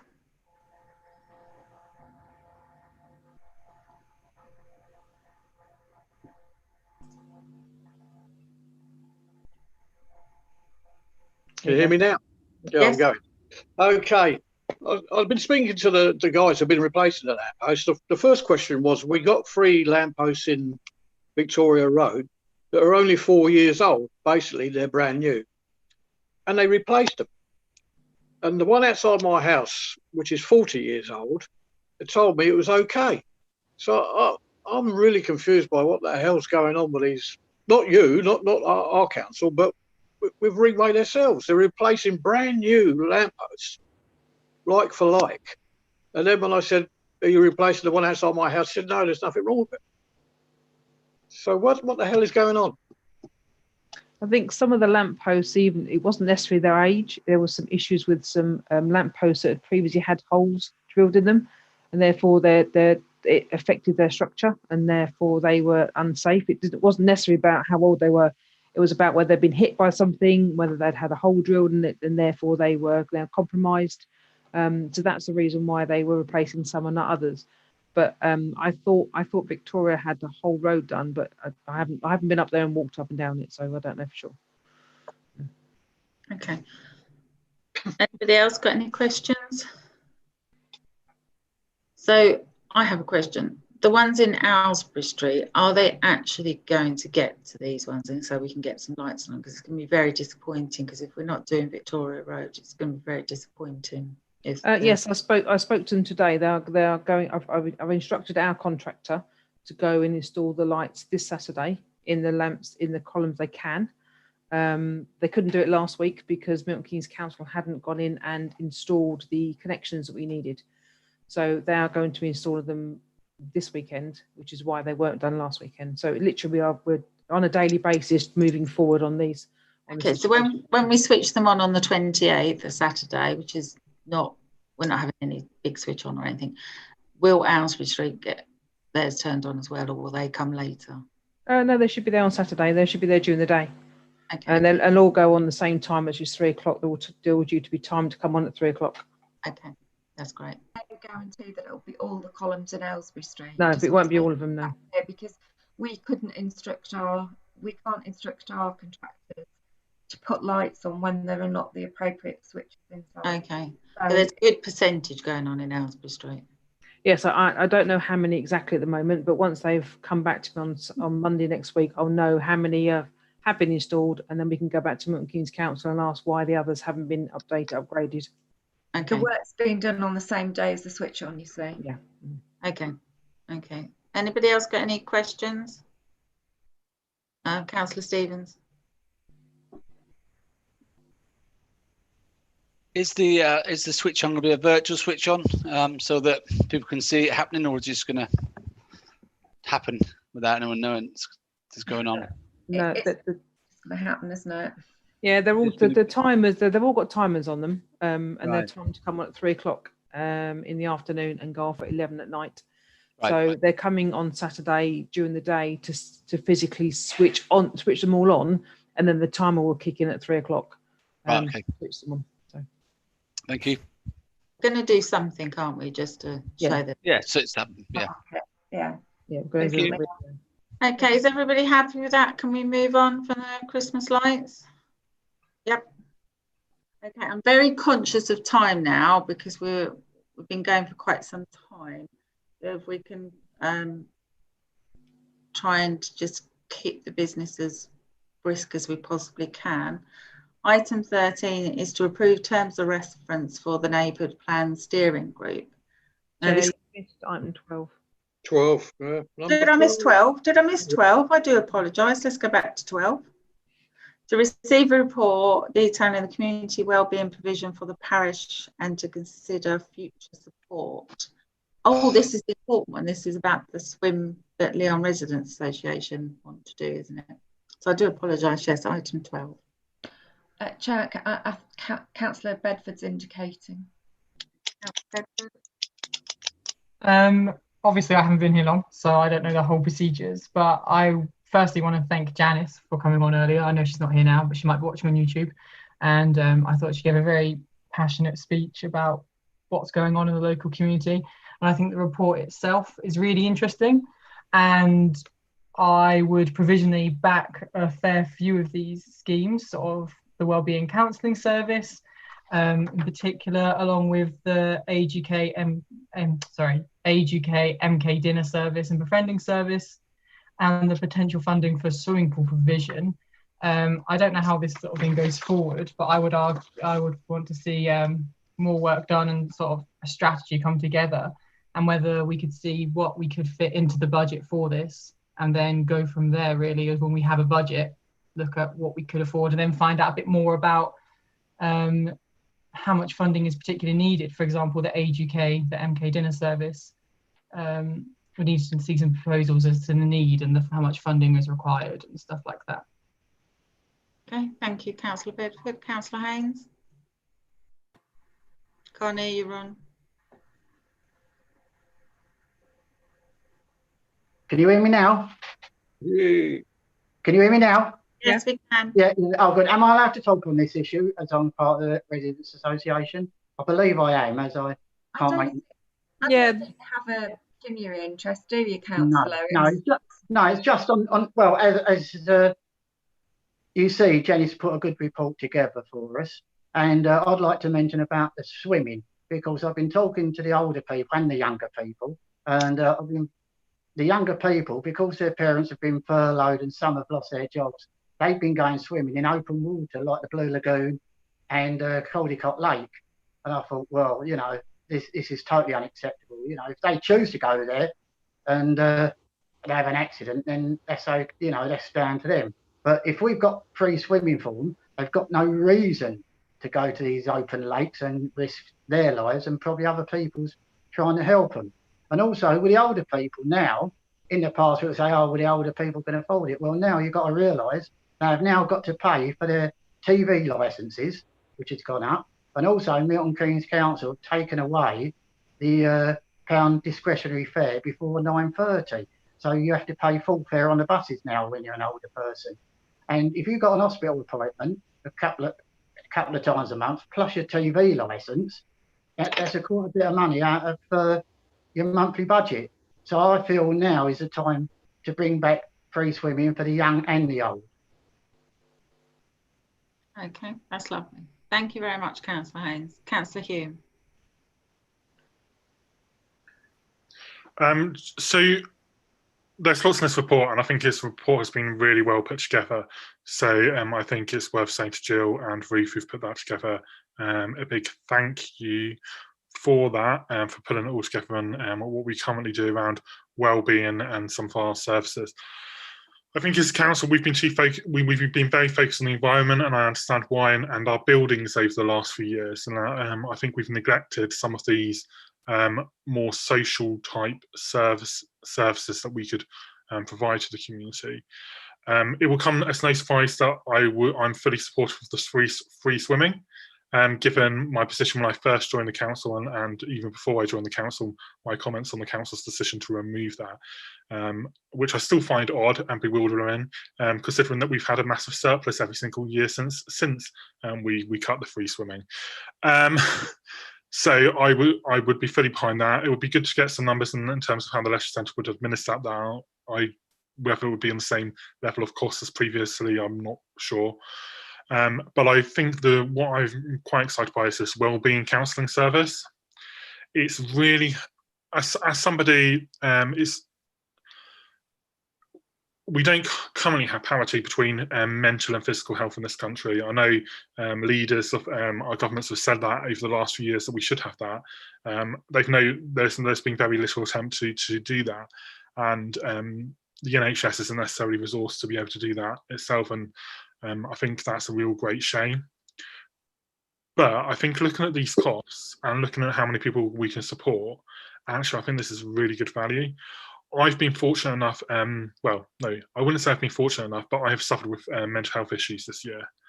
And I've been fortunate enough that through my employer, I've been able to access counselling services, which some people will have access to, not everyone will do, and I've been really fortunate to have that.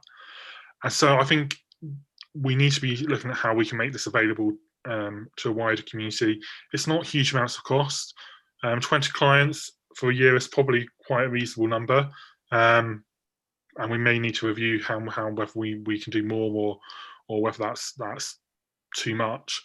But I think in principle, on the basis of those costs, I think it's fairly reasonable. It's a fairly good rate, and we should be looking to introduce this service as soon as we possibly can. So I don't know, in terms of proposals for this evening on this, yeah, I'm not quite sure how we want to handle that, because there's quite a few different issues here. But in principle, I'm supportive of all of them. I really like the office furniture one. I think it's a really great way to reuse in the current climate where we're talking about reuse, recycle before landfill. So I think it's really that's really exciting as well. Okay, That's kind of what I've got to have to say on it, but I don't know how you want to handle the proposals, as I said. But I would certainly be proposing the free swimming, and the wellbeing service, and the office furniture. Okay, thank you. So Councillor, just to clarify, are you putting forward the proposal for those two this evening? I think, yeah, in principle, we should be looking to support those two issues, and potentially more. Other councils may want to make other proposals, and to see how that would fit within our budget for 2021, and possibly for it to come back with more information in terms of the financials and how it would be implemented. I don't know if we say, yeah, in principle, proposal of support of those two. Okay, thank you. Councillor Kelly-Wilson. I was going to say, I think that we made the point about consultation earlier, and I think we're going to just about to make a decision, but we haven't done any consultation with residents on what they want. So I think we should do that. With regards to, just to say, I'm in favour of most of the wellbeing things. With regards to the swimming, I was on the finance committee that removed it in some years ago, and the operator was unable to tell us how many people in MK3 were actually residents of Newton, of Bletchley and Fenny Stratford Town Council, because they were just saying, oh, you live in MK3, but 35% of MK3-5 is actually in Aylesbury Vale.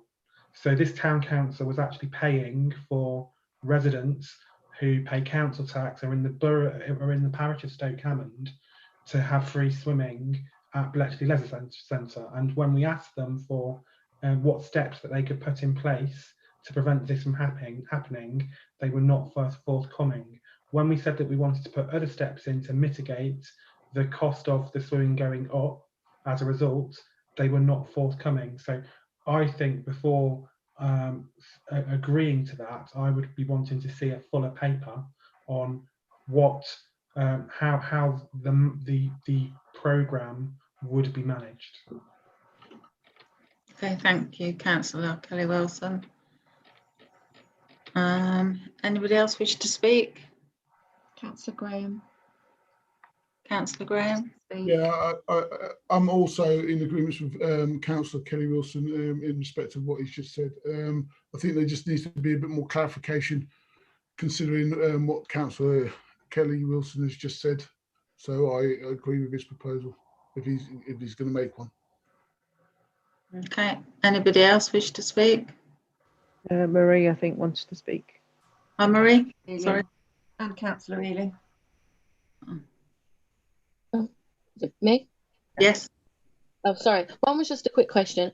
Regards to the counselling side of things, would it work out cheaper or more beneficial to have like an independent like council service, like in for our area, like employed by Fenny Town Council?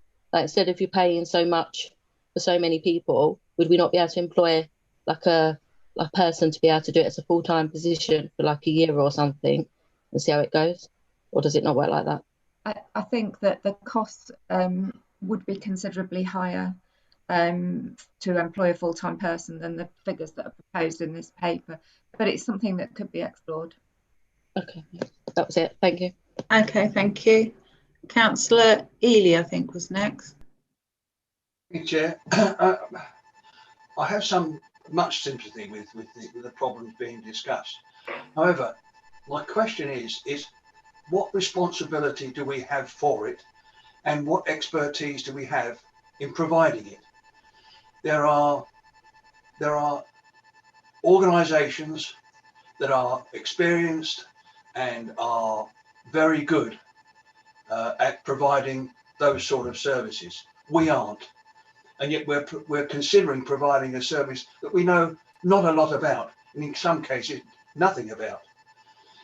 If we are going to do well-being, which and I've looked at the various bits within the report, because other services are being not being provided, do we step in and do that? We understand that there's operations are not being done. Do we step in and say, well, we're going to pay for some of that? Or speech therapy, hearing therapy. There's numerous other services that we are going without as a community. And it's not our position, I don't think, to provide those. If we can provide some of those services, some funding through the experts, I'm all for that. We do that with our youth provision. We don't provide it. We go to experts to provide it for us on our behalf. Why don't we consider that and not providing it ourselves? Thank you, Chair. The way I understood it is the wellbeing counselling service, we would get somebody to do that for us. That would be it, brought in expertise for that. Is that correct, Delia? Yeah, absolutely. It's quite clear in the paper that we wouldn't consider. It would be very, very irresponsible to be providing counselling services that weren't properly accredited, and I think the accreditation is laid out in the paper. Okay. I've listened to what everyone's had to say, and I'm getting the feeling that counselling and the swimming are the two primary ones that people are mentioning at the moment. Are we saying that we'd like to go ahead with these with more information on costings to be able to make the decision on that in our next meeting? Is that what we're saying? I just need some feedback. Councillor Bedford. I agree with the swimming and the wellbeing, but I would say actually almost all of those in that report, I would like to see more costings and a strategy to think about it, not just those two, because as I said, I like the sound of all of them, but particularly the MK dinner service and befriending service, I think. Okay, that's right. Okay, so do we say that we need costings on them all and how they're actually going to work and be put in place, like the swimming, for instance, how that would work? If it didn't work last time, are we doing it on a voucher basis? Maybe there's lots of things to explore. Can I ask a question, please, Chair? Yeah. I think the whole idea of the report was to say, this is what we have, this is what's on offer, and there are lots of costings in this report. So the Milky's Play Association craft bags, the costings are in there. What we want from the council or the councillors is, how many do you want to buy? And then who do you want to give them to? How do you want to deliver them? The swimming, I can't get hold of anybody because they're furloughed. But it was interesting for me to find out why in the past it has not been, it was stopped. So what Councillor Kelly Wilson said is interesting. So when I do talk to them, I'll be able to ask those questions. But the report was aimed at not us doing any of this, to be fair. It was always, as Councillor Eady said, is to pay somebody who's an expert in that field and fund them to do that. I mean, Age UK, 2/3 of their dinners are delivered in our area. I don't think they would be able to give us costings per person in the areas, but I think from Age UK it was, do we want to make a contribution towards their service, which covers a wider area, but we know a proportion of them are within our area. Why can't we get that information? Why can't they tell us? They must be able to tell us how many are delivered in our area and we can pay for them. I think they could if we asked them to, but they haven't made an official request for a grant. We were just highlighting areas where we know that there is a provision which we're not contributing to, and whether we wanted to consider doing so. I think that's the option of what we're saying the report maybe needs to go next, is for costings, how it would work, and to get more formal information. Yeah, I think that's what people are saying. Yeah, I think I understand what council's looking for in terms of additional information for the next occasion. Yeah. If we've got indication of which services you're interested in, Yeah. we can bring forward a more detailed financial proposal to full council on the 16th of December. Yeah, I think that's or it. to the January meeting. The Okay. the MKPA ones are Christmas related, so we really Yeah. would like to, We would like to know on, if it's, on those. yeah, that's the one that we'd like a decision on. Yeah, because they're Christmas craft packs basically to go out for children, and they're £8. That picture is £8 worth, and that will go to a family. So it's how much do we want to fund? How many are in our area? Well, they would only give them. We would in theory buy the packs from MKPA, and then we could distribute them through either Spotlight or through any other means. So we would buy them and only give them out to our own people. But it's about identifying who we'd give them out to. Okay. So we could control that. We just need to know. How Okay. many to buy. I think, because I'm trying to move us on now, because we're taking far too much time, unfortunately, and we're going to run out of time to discuss all the options. So I know Councillor Kelly Wilson and Councillor Kenworthy. Do you want to come in very quickly? Very quickly, can I propose that we set aside an amount of money in next year's budget for wellbeing and get the detail later? Because I don't think that we're ready to do that now. Okay.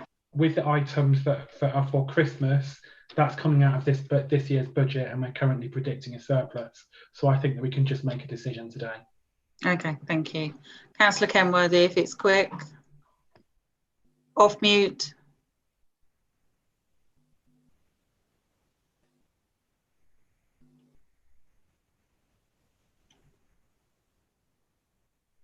Councillor Kenworthy.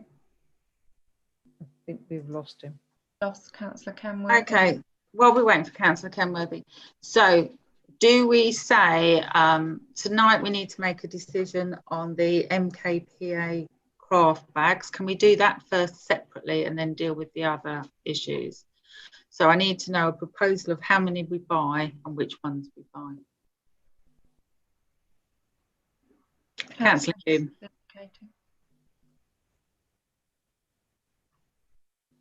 I think on that it would be just useful to have a recommendation from Jill on how much they think we could possibly supply. I'd also be interested to know in terms of I know there's lots of engagement going on the Lake Estate, and would be I'm looking at Marie kind of just for a quick question here is what is there craft stuff going out all over Christmas on the Lake Estate through Lowell? Sorry, are you asking me if it's to do with me? No. I'm just asking, do you have is there any craft stuff going out over Christmas with Lowell? We was considering doing Christmas packs when we did the grotto, but if any town council is doing it's fine, because we can still work together. Once Jill gets them, we can share them out to our families as well. It's for the same estate, isn't it? So yeah, I think they'd be. I did a poll this week on the page, and the craft packs is one of the polls, and it's quite high. It's the second highest for what they want on the estate. It only went up 2 days ago, and the grotto was the highest, and then the craft thing was the second highest. So there is a demand for it on the estate for the kids, and we don't know what's going to happen. In January. So it'd be good for them to have that kind of activity. Okay, thank you. Okay, so we move. Jill, how many would you recommend that we need to get for this? I'll be honest, I'm not really sure how many we would get. I was hoping that maybe we could have some advice from, I don't know how many Marie would normally give out on the lakes. We would need to identify some on Newton Leeds and then some for Central Bletchley. So I don't know. Do we put a figure on it then?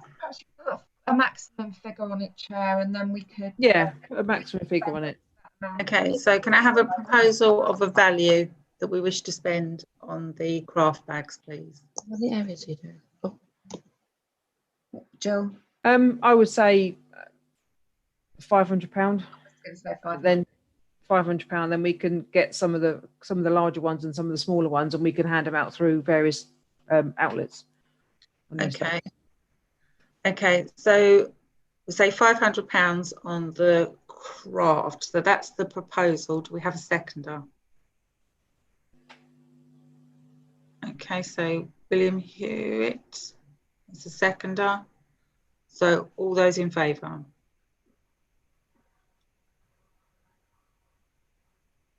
Okay, anybody against? Anybody abstaining? So I'm going to take that. You're abstaining, Gary? Yes. Okay, so that's carried. Now, the other thing that I was just conscious of is the community hampers, because that's Christmas time, isn't it? Yeah. Do we Yeah, put money yeah. towards the Christmas hampers as well? I think we've already had discussions, haven't we, dealing with the supply of those, and as there's only 7 that were going out, I think that we've already committed that we'd cover those within the class spending powers. Okay. Yeah. Okay. So the next. Oh, I'm sorry, Marie. Did you want to speak? Yeah, just wanted to say that we've got funding for community hampers, and we're doing 50 on the estate, but they're food ones. Okay. Thank you. So, no. That's great, thank you. Okay, so the next one is to propose that we get more costings and information that Delia's mentioned on all the other items to bring back to the December meeting for us to make a decision. Are we all happy with that? Yeah, that's good. Sorry, Chair, can we also ask for management arrangements as well? Yeah, how it's going to be managed, how the actual system will work. I think Delia sort of got that. I got that. Okay, so that's item 12 dealt with, I think. Item 13 is to approve the terms of reference for the neighbourhood plan steering group. Now, the group hasn't met.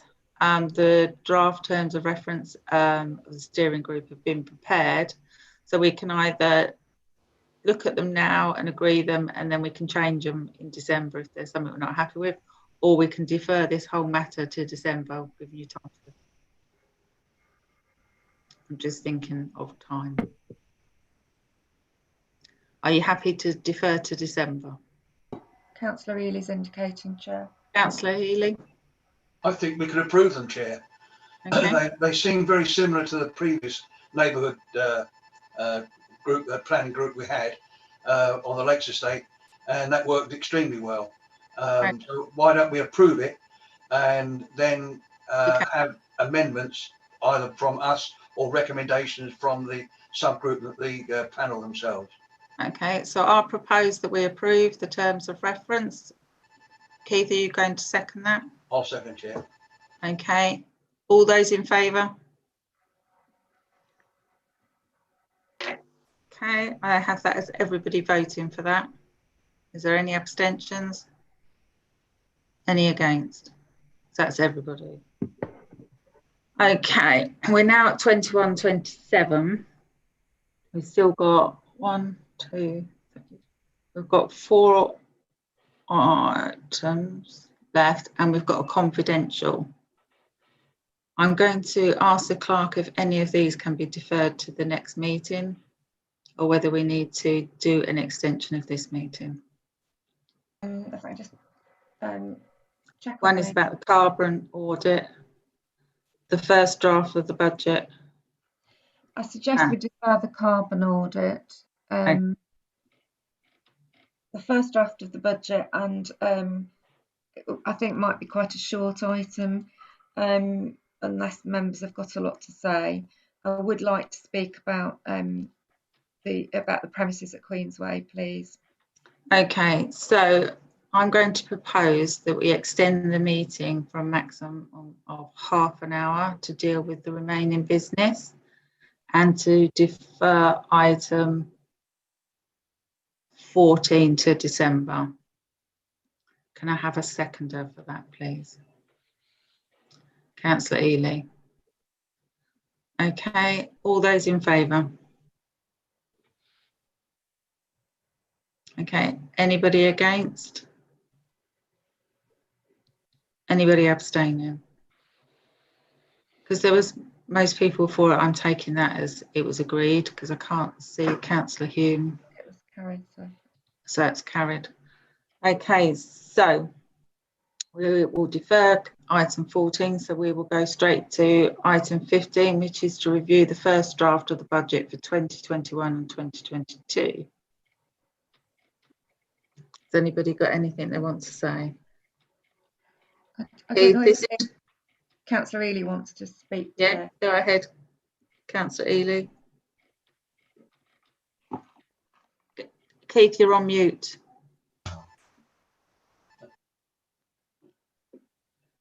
You're still on. That's it. Yeah. Thank you, Chair. Very briefly, you'll see that the deficit for next year is shown as £168,000. But just to bring you to attention that 3 items are exceptional items and hopefully will be one-offs. And they are George Street at £29,000, Queensway Office, and Newton Leys Pavilion. Those 3 would hopefully only be for a one year, and that they total £87,000, which would leave a true deficit of our ongoing type of about £81,000. Now, we dealt with a deficit this year, and that resulted in another surplus because of exceptional circumstances. So that I think that the budget as it sits, with other minor amendments that we have, is a good one to recommend to you. The only other thing that's left is the surplus from this year, which looks to be quite high at about £136,000. Now that's, and I know Delia will quite rightly say that that's a first shot at the surplus. It won't be exactly that, but it's in. Hopefully, it's going to be in that sort of ballpark. And taking the points that have been raised, that I would recommend to you, if you like. There's been a lot of talk about well-being tonight. Well, why not allocate some of the surplus from this year into that figure for next year, and I'm suggesting a figure of £15,000 to cover those items. The second one would be, we know that there are going to be many people unemployed. Now, we can't solve that problem, but we can help. So why don't we, in fact, take on 2 trainee employees? The cost would be, we could put them with the Rangers, for instance, as an example only. And that would be a cost with on costs, and so of about £50,000 a year for the 2. And then we know that we've had a lot of complaints regarding cleansing, and there's no reason at all why we can't, with Milton Keynes Council's cooperation and agreement, employ, I'm suggesting, 2 cleansing people with a hire vehicle and tipping costs, and that would be at a cost of about £70,000. Now add those together and it comes to 135,000, which is about what the surplus is from this year. You may like to consider it for looking at for next year. Thank you, Chair. Yeah, thank you for that. But I just want us to focus on the review of the first draft of the budget for 21-22. We can't look at, that's not what the agenda item is, looking at what happened this year. It is part of the agenda, Chair. I've got here to review the first draft of the budget. Yeah, but as the budget you've got includes this year's and next year's. It shows the deficit for the surplus for this year. Therefore, it's part of those proposals you've just made, I don't have them on my sheet as saying that that's what you're proposing to do with them. That's not in this draft budget. Am I not reading this right? That's, they're not. They've not been considered by the finance. Yeah. So they're not. We can't do that tonight. We're only reviewing what's on the budget that's been put forward tonight on this sheet, aren't we? That's my understanding. The previous 2 years are there for information purposes. So it's to review this and to give a steer for finance to look at other areas if not in there. Is that right? To go back to them, but to agree the proposal. I think it's the finance will be looking at it again on the 6th of December. Yeah. And I think the thought was that this was the first opportunity for full council to give any feedback on what's there, the first draft. Yeah, I can see that Councillor Hume's waiting to speak. Yeah, okay. So this is the first draft that doesn't include what Keith just mentioned. No, not yet. No, that shouldn't be taken in. It should be just what's on the papers. I think that could be discussed in detail at finance because we haven't discussed that in detail yet. Okay, thank you. Councillor Hume. I would also suggest that it needs to be discussed. Some of those points need to be discussed by the HR committee. Just on a side point, but I'm not going to go onto that. When I first looked at the budget, I was slightly concerned about the size of the deficit potentially for this year. But I think it's useful Keith's explanation on that. We've got a very healthy general reserve, and we've got and I do think it's relevant. I'm going to say we've got surplus from this year and the year previously, which I think would more than cover the deficit with what we've got in general reserves. But I do think we just need to be a bit aware that we have got a large deficit. We're not necessarily going to have in future years. I think this is the last year we're going to have the LCTRS grant from Milton Keynes Council. So there is this bit of caution that's possibly needed in terms of possibly further review in the next finance meeting, just in terms of that size of that deficit, because it will mean that this time next year we will be looking at we will have to either remove items from the budget. So I think there just needs to be a bit of cautious about that. I think we're okay for this year, but we need to be aware of the expectation that next year we may well need to remove items from the budget, which I'm not necessarily a fan of doing. Okay. Depending on what it is. Thank you, Councillor Hume. Anybody else wish to speak? Or are we happy to note the budget? Draft budget. Okay, happy to note? Okay, Delia. Okay, does item 16 have to go into private session? It's got a star, that's what I'm asking. Yes, because it may lead to, yes, I believe it does. Okay. Yes. So I propose we go into private session that excludes public and Councillor Hume's wanting to speak. So there's been an issue that's occurred recently, and this is why I'm just asking the question: is what is the reason for going into private? That could be legal proceedings following from this matter. That's fine. I thought that was the case, but I wanted to just make sure that was clear. Okay. So do I have a seconder to that motion? Okay, Councillor Stevens, thank you. All those in favour? Okay, that's everybody. Thank you. Just Chairman, at this stage, we need to ask our new councillors to leave the meeting because they. You're right. I'm getting tired now. I'm forgetting. Sorry. Thank you very much for attending. Congratulations. Yes, congratulations, and I hope you have a great time on the council. But please contact me if you need any help or any information. Just give me a call. I'll be happy to help. Thank you very much. Thanks. Very nice to see you guys, and look forward to work with you guys. Thank you. Thank you. Good night, everyone. Bye-bye. Bye. Bye. I'll just stop the live stream as well, Chair. So we're stopping.